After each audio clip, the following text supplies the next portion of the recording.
Hello students, welcome to global online. This is Ankita Sood. Paper one preparation में communication unit में कुछ important modes होते हैं कम्युनिकेशन के, जहां से हम एक आधा क्वेश्चन पेपर में एक्सपेक्ट कर सकते हैं।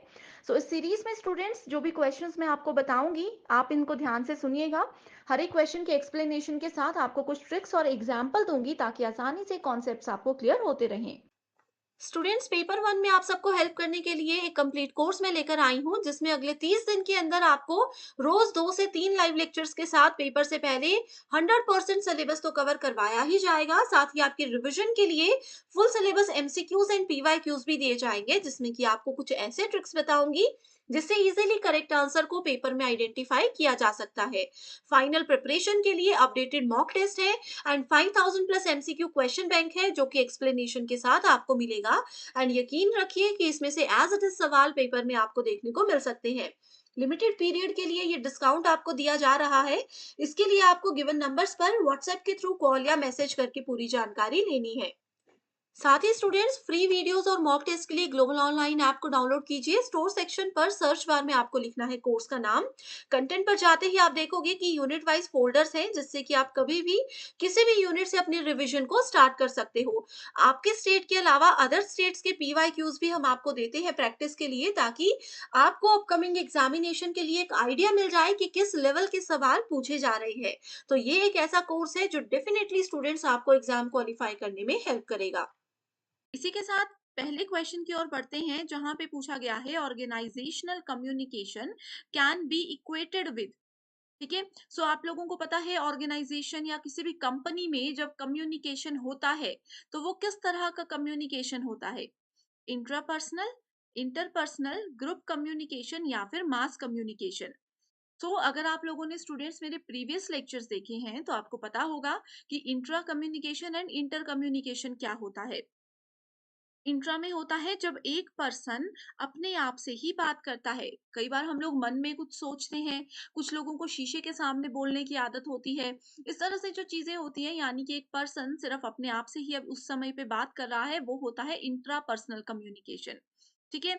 उसके बाद आता है फिर हमारे पास इंटरपर्सनल कम्युनिकेशन। इंटरपर्सनल में होता है एक पर्सन किसी दूसरे पर्सन से बात करता है, वन टू वन कम्युनिकेशन होता है। इससे ज्यादा लोग उसमें इन्वॉल्व नहीं होते। अब देखो, ये दोनों ऑप्शंस को हमने पहले ही एलिमिनेट कर देना है, क्योंकि ऑर्गेनाइजेशन में, किसी कंपनी में ऐसा तो नहीं है कि कोई पर्सन अपने आप से बात करेगा या कोई पर्सन किसी सिर्फ एक ही पर्सन से बात करेगा। ये चीजें नहीं होती है। वहां पे ग्रुप कम्युनिकेशन होता है। ठीक है। ग्रुप कम्युनिकेशन का मतलब क्या होता है कि ऐसा हो सकता है एक पर्सन बहुत सारे लोगों से बात कर रहा है, एक बहुत बड़ा ग्रुप है लोगों का, वो दूसरे बड़े ग्रुप से बात कर रहा है। बड़े ग्रुप का मतलब यहाँ पे ये भी हो सकता है कि इस ग्रुप में 50 लोग हैं, इस ग्रुप में 50 लोग हैं।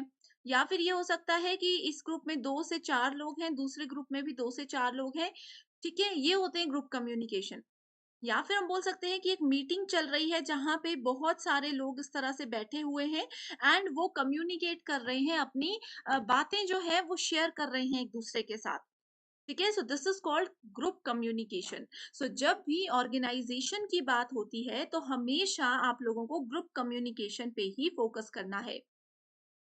नेक्स्ट होता है मास कम्युनिकेशन। ये मैं नेक्स्ट क्वेश्चन में आपको बताती हूँ। सो नेक्स्ट क्वेश्चन में पूछा गया है, the mode of communication that involves a single source transmitting information to a large number of receivers simultaneously is called. ये वाली जो डेफिनेशन है, ये एज इट इज किसकी डेफिनेशन दी गई है?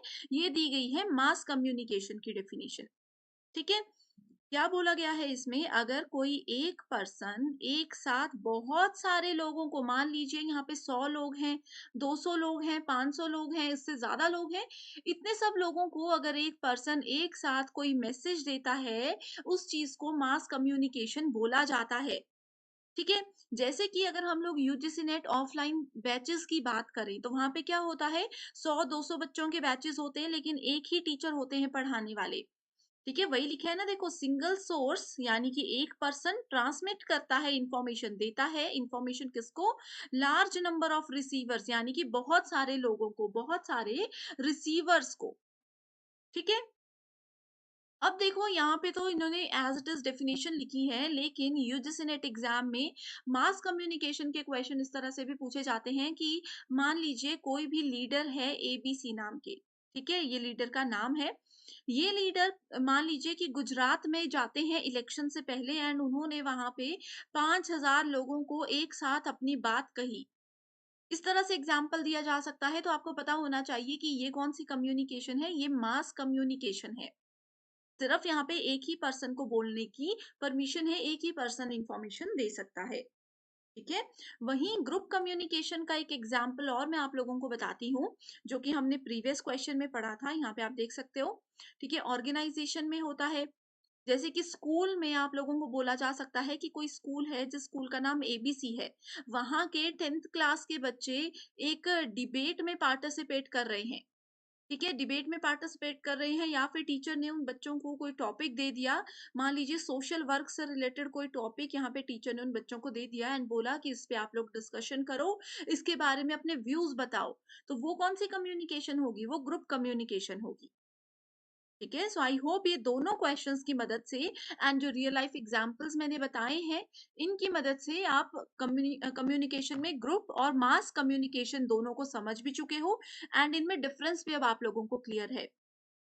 बहुत से बच्चे हमें यही बोलते हैं कि एग्जाम में ये दोनों ऑप्शंस आते हैं तो वो कंफ्यूज हो जाते हैं। तो मैंने आज पूरी कोशिश की है कि आपको ये डाउट जो है बिल्कुल क्लियर हो गया होगा। सो अगर डाउट बिल्कुल क्लियर है तो कमेंट करके मुझे बता दीजिए, ओके। तो नेक्स्ट क्वेश्चन पे जाने से बढ़ते हैं फिर अपने नेक्स्ट क्वेश्चंस की ओर। इसमें पूछा गया है the term grapevine is also known as.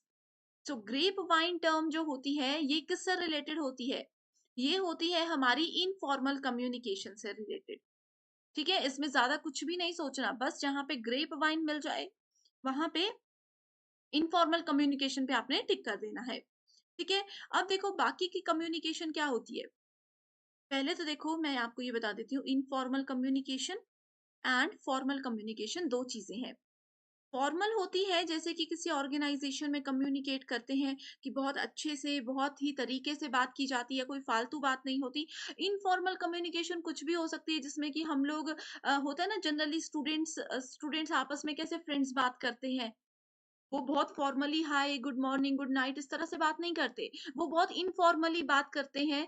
अब ठीक है, सो ये होती है grapevine communication. General talks जो होती हैं वो सब इनफॉर्मल में आती है।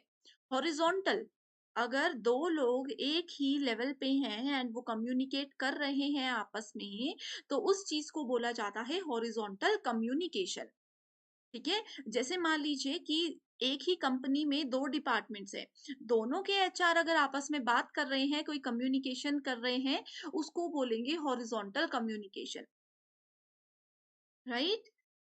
उसके बाद आता है अपवर्ड कम्युनिकेशन। मान लीजिए एचआर के अंडर कोई एम्प्लॉय ए है।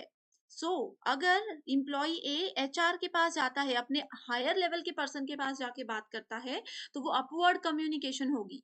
एंड वहीं अगर दूसरे डिपार्टमेंट का एचआर किसी एम्प्लॉय बी के पास जाकर के कुछ बोलता है, तो वो डाउनवर्ड कम्युनिकेशन होगी, ठीक है। Next question is which of the following modes of communication can be employed in a classroom for effective teaching? तो क्लासरूम में अगर कम्युनिकेशन हो रही है, बातचीत हो रही है, तो इफेक्टिव उसको बनाने के लिए किन चीजों की सबसे ज्यादा जरूरत होती है। टॉप डाउन कम्युनिकेशन होना चाहिए, यानी कि एक टीचर एक स्टूडेंट से बात करे ऐसा होना चाहिए। आइकॉनिक कम्युनिकेशन होना चाहिए, इक्वल लेवल पे कम्युनिकेशन होना चाहिए।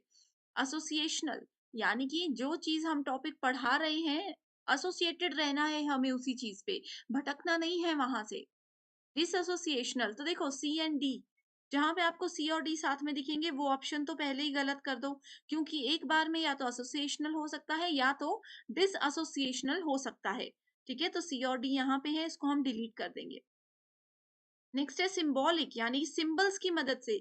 अगर मैं मान लीजिए हमारा ऑफलाइन क्लासेस हैं, ऑनलाइन नहीं पढ़ रहे हो, ऑफलाइन किसी कंप्यूटर सेंटर में जाकर के आप पढ़ रहे हो या फिर कोचिंग सेंटर में जाकर के आप पढ़ रहे हो, वहां पे अगर मैं आपको सिंबल की मदद से यूजीसी नेट की तैयारी करवाऊं तो क्या आप लोग समझोगे, ठीक है। तो वो सिंबल्स जो है कहीं ना कहीं इफेक्टिव बनाते हैं, ठीक है, ऐसा नहीं है कि पूरा सिंबॉलिक यहाँ पे बात की गई है, कहीं ना कहीं वो वर्बल भी होता है बट उसमें सिंबॉलिक भी इंक्लूडेड होती हैं चीजें। एंड एब्स्ट्रैक्ट यानी कि सार उसका हमें बताना होता है। सो इसमें अगर देखें सो राइट आंसर है बी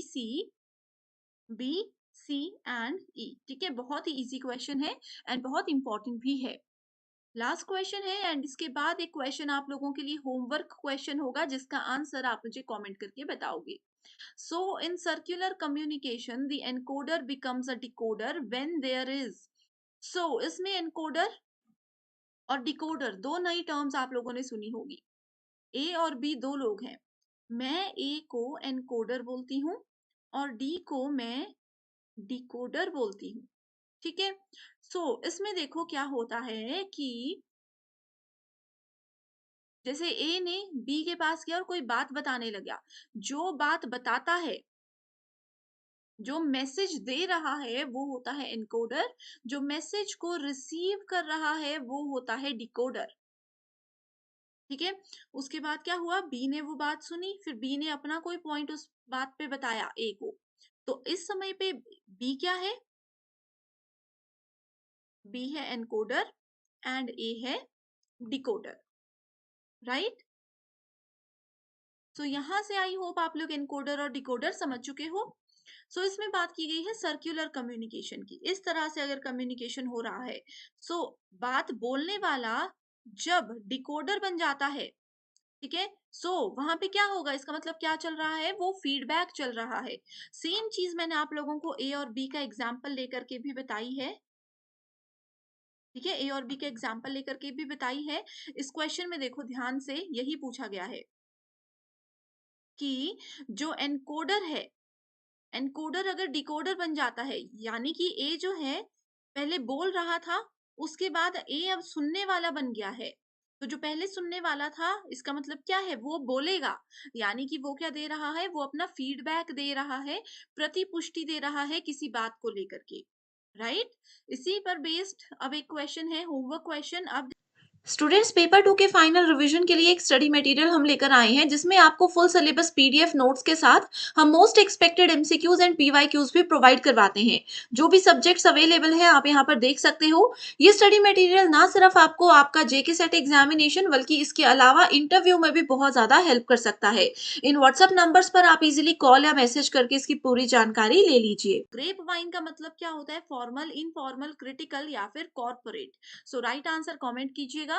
सो आज के लिए सिर्फ इतना ही। Thank you so much for watching this video and I wish you all the very best.